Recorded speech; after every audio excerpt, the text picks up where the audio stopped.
Olá pessoal, eu sou o professor Guilherme Oliveira e nesse vídeo eu vou fazer uma introdução com vocês para a disciplina, relembrando alguns conceitos que assim já foram passados para vocês em Estatística 1, só que a gente tem que revisar, né? E é bom a gente mantê-los em mente aí para facilitar a nossa comunicação e o entendimento do conteúdo ao longo do semestre, tá? A primeira coisa é só uma definição do que é estatística, né? Para a gente começar a falar de novo aí dessa ciência. Então, a estatística é um conjunto, né? Uma coleção de métodos que está presente ali desde quando você está planejando um experimento, um determinado estudo, passando pelo processo de definição da amostra, né? Um bloco da estatística, inclusive, é chamado de amostragem, que define os métodos, as técnicas para você coletar os dados de interesse num determinado estudo, e indo até a parte mesmo de modelagem probabilística dos resultados e retirada, né, da informação que você tem a partir de um conjunto de dados para entender a característica que você está interessado nesse estudo. E por que a estatística é importante, né? Primeiro de tudo, para você ser capaz de conduzir um estudo que você esteja interessado, seja na área acadêmica, profissional, ou em qualquer lugar, e ser crítico na hora de tomar decisão e analisar informações qualitativas e quantitativas, né? Além disso, a gente tem as técnicas específicas que podem ser usadas em alguns casos, como controle de qualidade de processos, análise de agrupamento, fazer projeções, previsões para séries temporais ou coisas desse tipo, né? A gente não chega a ver coisa muito evoluída assim no curso, mas ele dá uma base para vocês boa para fomentar, né, a gama, a opção de métodos que você tem ao conduzir um determinado estudo e para facilitar o seu entendimento quando for estudar alguma outra coisa que a gente não chega a abordar na disciplina, tá? Então, dito isso, eu vou relembrar com vocês alguns conceitos básicos de alguns termos que vão aparecer ao longo do curso e a gente vai ter que estar familiarizado com eles de novo para ajudar no entendimento. O primeiro deles é o conceito de população, tá? O que é uma população? É o conjunto de todos os elementos que possuem uma característica em comum, né? E essa característica eu estou querendo estudar. Então, isso pode ser animais, plantas, pessoas, peças produzidas numa determinada linha de produção, os dias do ano, se eu estou estudando alguma característica diária, por aí vai. Então, se eu analiso todos os elementos que têm aquela característica que eu estou querendo estudar, eu estou falando da população, né? Quando eu acesso a minha informação, eu meço alguma característica em todos os membros da minha população, a gente faz o que a gente chama de censo, tá? Mas se eu faço a minha mensuração ou o meu estudo, ele é feito apenas numa parcela da minha população, então a gente fala que a gente está trabalhando com uma amostra. Então, uma amostra é qualquer subconjunto da minha população. Em geral, em muitos estudos, a gente só tem acesso à população na hora que a gente está conduzindo um estudo e não tem acesso a gente só tem acesso, desculpe, à amostra e não à população, certo? Bom, o próximo conceito importante da gente relembrar é do que é uma variável. Variável é qualquer característica ou atributo que eu esteja mensurando ou vou observar em cada indivíduo lá do meu estudo, né? Seja da minha amostra, seja da minha população, né? Então, as variáveis, por exemplo, se eu estou estudando o peso de uma pessoa, o peso é uma variável que eu estou analisando. Se eu estou estudando uma medida de um objeto que eu estou fabricando, essa medida para mim é a minha variável, tá? Essas variáveis elas podem se classificar em dois blocos principais, que são as variáveis qualitativas e quantitativas. As quantitativas são aquelas que têm uma mensuração numérica natural para ela, e esses números eles fazem sentido numérico para a gente. As qualitativas elas medem características dos meus indivíduos, alguns atributos, que por mais que sejam representados numericamente, esses números não fazem um sentido numérico intrínseco, tá? A classificação das variáveis em qualitativa e quantitativa é importante porque, dependendo, muitas das técnicas que a gente vai ver aqui na verdade, supõe que as variáveis elas são quantitativas, ou seja, elas são numéricas.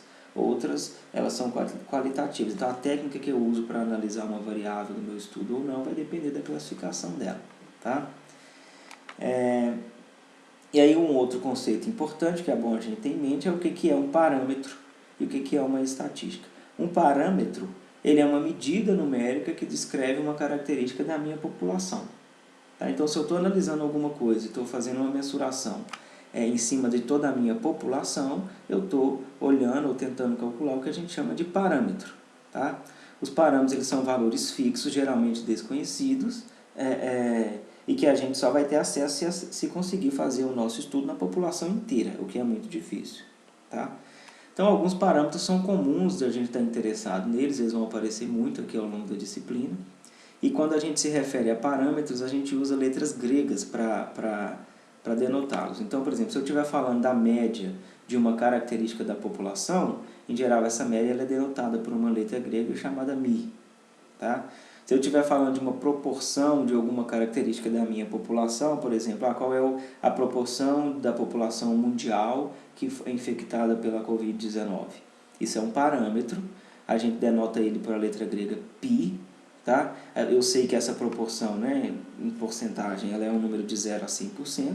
Eu só vou conhecer se eu conseguisse, por exemplo, fazer uma testagem em massa em toda a minha população.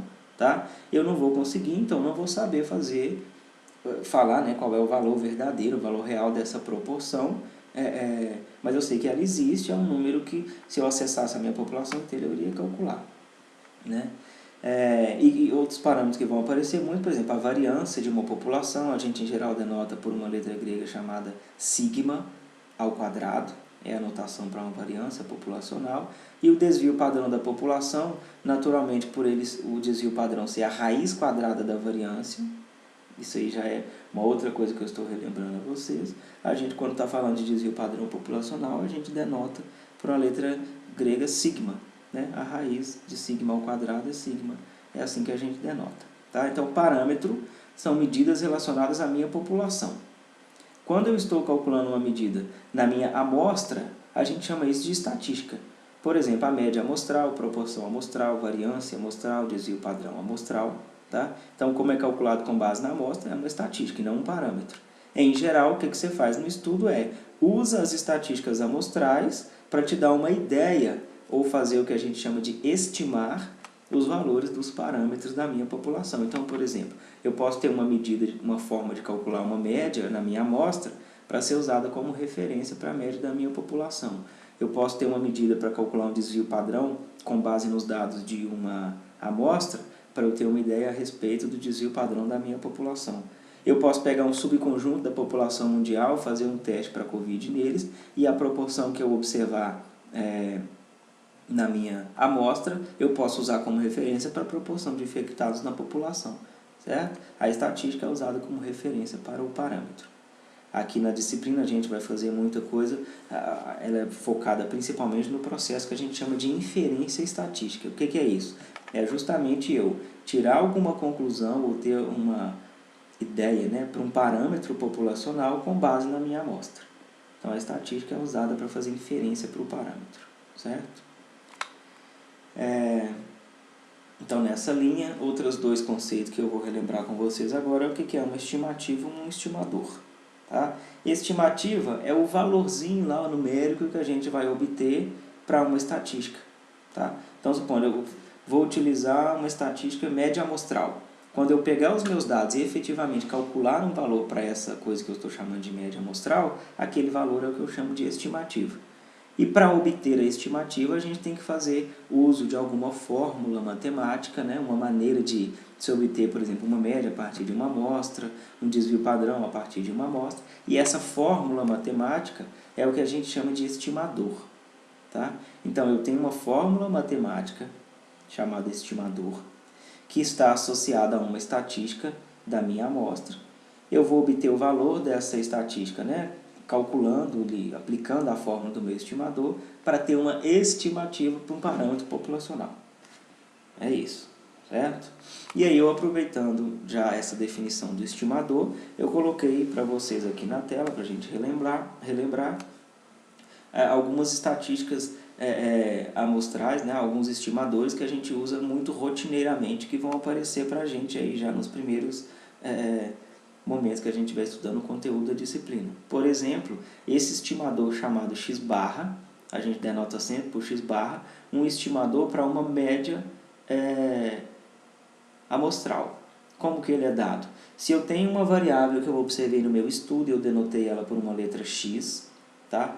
Esse meu estudo eu coletei a informação de N indivíduos, então N é o tamanho da minha amostra. Como é que eu calculo a média amostral? Eu uso esse estimador X barra, denotado por X barra. Qual é a fórmula desse estimador? Eu vou pegar cada indivíduo da minha amostra, né, para ir de 1 até N, eu vou fazer a soma. Então, eu vou somar a informação para o primeiro, para o segundo, para o terceiro, até para o enésimo e dividir por N. Esse é o estimador média amostral que eu vou usar para obter um valor, né, uma estimativa para uma média populacional. Se eu estiver falando de variância amostral, o estimador que a gente usa, o melhor deles em termos de propriedade estatística, é um estimador que eu vou denotar por a letra S ao quadrado. Isso é a variância de uma amostra. Como que é a fórmula desse estimador? Eu vou pegar cada indivíduo da minha amostra, fazer a diferença do valor observado para esse indivíduo com relação à média, que eu já teria obtido através desse estimador, média amostral, pego essa diferença ao quadrado, ou seja, eu vou somar os desvios ao quadrado com relação à média. Depois que eu fizer essa soma para todo indivíduo, eu vou dividir por n-1 e vou ter uma estimativa para a variância populacional através desse estimador para a variância amostral, que é o melhor que a gente consegue. Então, naturalmente, se eu quiser estimar um desvio padrão na minha amostra, eu vou denotar por S, porque ele é basicamente a raiz da variância, né? A variância é o S ao quadrado, então o meu desvio padrão seria isso, tá? Esses são, inclusive, os melhores estimadores pontuais que a gente tem para média populacional, variância populacional e desvio padrão populacional. Então, aqui dentro dessa parte, eu já até acrescentei um outro termo, né, que é estimador pontual. O que é isso? É quando eu tenho uma fórmula matemática que vai me soltar um único número, um valor, que eu vou usar de referência para o meu parâmetro. Então, isso chama estimador pontual, né? Eu vou ter uma estimativa pontual para o meu parâmetro. Se for média, esse é o melhor que a gente tem, por aí vai. Tá? Então, é só para ir relembrando essas coisas, certo? Então, dito isso, eu vou só mostrar para vocês esse esquema que ele mostra para a gente como, no final das contas, que se dá o desenrolar, né, de um estudo estatístico. Quando eu vou me basear, eu tenho um experimento que eu quero fazer. A gente define uma população de interesse, então tem um conjunto de todos os indivíduos que compartilham aquela característica que eu quero estudar.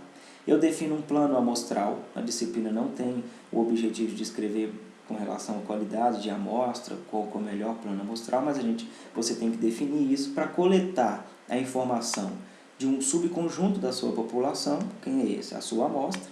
E aqui na amostra a gente trabalha com os métodos de estatística descritiva e de modelagem para tirar a informação, calcular, né, as nossas estatísticas na amostra e a partir delas fazer o processo que a gente chama de inferência, que é tomar a minha amostra como referência para aquilo que eu quero saber na minha população. É isso que chama de inferência. E aqui no curso, a maior parte que a gente vai fazer está envolvido a testes de hipóteses, modelagem, por exemplo, como análise de regressão, coisas do tipo, onde a gente usa a informação da amostra para tirar alguma decisão a respeito dos parâmetros na nossa população. Tá? O processo de metodologia de pesquisa ele passa por todos esses passos, que é definir a população, a amostragem, coletar os seus dados efetivamente, depois fazer a modelagem. E aqui a estatística tem todas essas partes. Bem, dito isso, uma coisa importante para a gente voltar aqui, né, e estudar novamente é o que a gente chama de variável aleatória. Porque nessa disciplina de Estatística 2 a gente faz muita processos de testes de hipóteses, processos de inferência para parâmetro, e todos esses estudos, em geral, eles são baseados em resultados de experimento que a gente chama de experimento aleatório. O que é um experimento aleatório? É qualquer experimento cujo o resultado eu não consigo prever antes de eu efetivamente realizar aquele meu experimento. Por exemplo, exemplos simples que a gente pode citar, por exemplo, o resultado do lançamento de uma moeda. Suponha que eu tenho uma moeda que tem duas faces, cara e coroa. Eu sei que é possível ocorrer cara ou coroa se eu lançar essa moeda para cima e esperar cair com uma face virada para cima, certo? Mas antes de eu realizar o meu experimento, eu não sei o que vai acontecer. Então, a gente fala que o experimento é aleatório. Por exemplo, qual é o rendimento de uma ação no final do mês? Eu sei que quando chegar ao final do mês, eu vou saber o valor qual que foi o dessa ação. e que existe uma gama de valores possíveis para isso, valores positivos e negativos, mas antes de acabar o mês eu não sei dizer o que é isso, porque é aleatório, certo? Então são experimentos aleatórios. E aí, associado a isso, existe uma coisa que a gente chama de espaço amostral. O que é o espaço amostral? Ele é o conjunto de todos os resultados possíveis de um experimento, ou seja, apesar do experimento ele ser aleatório, eu consigo saber, eu tenho um conjunto que engloba todos os possíveis resultados. Por exemplo, se eu vou lançar a moeda, eu sei que ou é cara ou é coroa. Não sei qual vai acontecer antes de eu realizar, mas é um deles. A altura de um aluno, eu sei que é alguma coisa maior do que zero, mas eu não sei qual é o valor exato. Tá? Mas esse espaço amostral engloba para mim todos os resultados possíveis. Eu consigo elencar os resultados possíveis do experimento aleatório nesse conjunto que a gente chama de espaço amostral. E por que essa definição desses dois conceitos é importante a gente relembrar? Porque é em cima dos resultados de um experimento aleatório que a gente define o que a gente chama de variável aleatória. A variável aleatória é uma função que associa um número real para cada possível resultado do meu experimento. Ou seja, ela vai pegar cada valor que está elencado nesse meu conjunto chamado espaço amostral e vai atribuir um valor numérico para ele. E isso é o papel do que a gente chama de variável aleatória. Quando a gente vai denotar uma variável, a gente denota ela por letras do nosso alfabeto, né, em letras maiúsculas, e essas variáveis, como elas são numéricas, elas podem ser do tipo discreta ou do tipo contínua. Ela é discreta se só assume valores inteiros, e contínua se ela pode assumir valores fracionários, como eu vou relembrar para vocês aqui em alguns exemplos. Tá? Então, suponha que eu tenho um experimento aleatório, que é descrever os resultados dos testes de 3 componentes eletrônicos como sendo conformes, ou seja, não tem defeito, ou se ele é defeituoso. Então, tem uma linha de produção, eu estou produzindo itens ali, né, componentes eletrônicos, e o meu experimento é assim, eu vou pegar 3 desses aleatoriamente e vou observar se eles estão com defeito ou sem defeito. Tá? Então, o que acontece? Esse meu conjunto, denotado por essa letra grega aqui, é o conjunto do meu espaço amostral. O que o meu espaço amostral ele tem que ter para mim, por definição? Todos os resultados possíveis do meu experimento aleatório. Então, aqui nesse caso, como são 3 itens, existem só 8 resultados possíveis. Né? Se os 3 forem conformes, vai ocorrer esse evento. Se os 2 primeiros que eu observar estiverem defeituosos e o último for conforme, ocorreu esse evento. E não existe nenhuma outra possibilidade fora essas que estão mostradas aqui nesse quadro. Então, isso daqui é o meu espaço amostral associado a esse experimento. Tá? E aí, suponha que desse resultado eu estou interessado numa variável aleatória que é o número de componentes defeituosos quando eu analiso 3 desses componentes. Ou seja, dentro de cada um desses possíveis resultados existem defeitos e não defeitos. A minha variável aleatória, que eu estou chamando de x, é a variável que vai contar para mim quantos itens defeituosos eu tenho em cada trio desse, porque esse é o interesse do meu estudo. Então, qual que é o papel da variável aleatória nisso daqui? Ela vai associar para cada número, para cada possível resultado lá no meu espaço amostral, um número. Então, a forma natural que eu vou atribuir valores aos resultados do meu espaço amostral é contar mesmo efetivamente o número de defeitos que eu tenho. Se, por exemplo, ocorrer conforme, eu tenho 0 defeitos. Se ocorrer defeituoso, conforme, ocorreu 1 defeito e por aí vai. Essa minha variável definida dessa maneira, ela só pode assumir 4 possíveis valores, de 0 até 3, é um conjunto finito, apenas com números inteiros, a gente chama de variável aleatória discreta. Tá? Mas o importante aqui é só essa questão. A minha variável foi uma função que me permitiu atribuir a cada resultado do meu experimento um número real dentro de um conjunto aqui de interesse. Tá? Um outro exemplo, suponha que eu estou agora analisando também numa linha de produção se eu tenho itens defeituosos ou conformes, mas o meu experimento ele é feito de outra maneira. Eu vou selecionar itens da minha lista de produção, da minha linha de produção, até que apareça um item defeituoso. Então, eu só vou parar de observar os meus itens depois que aconteceu o primeiro item defeituoso. Então, qual que é o meu espaço amostral? O meu espaço amostral, ele tem... pode ser que, por exemplo, o primeiro item que eu seleciono ele já é defeituoso. Né? Pode ser que o segundo eu precise observar 2 para que eu tenha um defeituoso, ou 3, ou 4, ou na verdade eu posso ficar observando itens infinitamente e nunca acontecer um defeituoso. Tá? Então, se a minha variável aleatória, que aqui agora vai ser chamada de y, ela é uma que conta o número de itens selecionados até que apareça o primeiro defeituoso, essa minha variável ela pode assumir valores, por exemplo, como 1, que foi eu só selecionei um item e já observei ele com defeito, 2, 3, 4, 7, até um número infinito para mim. Então, esse aqui é um conjunto que ele não é limitado, certo? Mas ele só assume valores inteiros. Então, essa daqui também a gente vai ver que a classificação dessa variável a gente chama de variável discreta. Tá? Um terceiro exemplo, o último aqui para a gente, é um outro experimento onde eu estou, por exemplo, interessado em estudar a qualidade da gasolina vendida em postos de combustível. Essa qualidade, em geral, ela é monitorada pela Agência Nacional de Petróleo, né? E supõe que eu estou interessado, então, em saber a proporção de álcool na amostra de gasolina de um posto qualquer, ou de uma rede de postos. Então, o meu experimento eu vou lá no posto, vou colher uma amostra da gasolina e eu vou observar qual que é a proporção de álcool. A minha variável, que aqui eu estou denotando pela letra Z, que representa essa proporção, ela é uma variável cujo espaço amostral é qualquer valor dentro do meu intervalo 0, 1. Porque é uma proporção, ela tem que estar entre 0 e 1. Eu posso observar qualquer coisa aqui nesse intervalo. Então, a minha variável aleatória, a ela tem associado esse espaço amostral, que é o intervalo 0, 1 completo, e nesse caso, pelas características, né, de eu poder observar qualquer valor aqui dentro, inclusive sendo os números fracionários, por exemplo, a gente fala que essa variável é do tipo contínua, pela forma como ela é medida. E o último exemplo, suponha que eu estou numa fábrica que está fabricando um cereal matinal, e ele sabe que mesmo que as máquinas que enchem as caixinhas com cereais, elas estejam reguladas, às vezes pode acontecer de, por exemplo, a caixa que é para ser enchida com 1 kg, ela pode colocar um pouco a mais, um pouco a menos e por aí vai.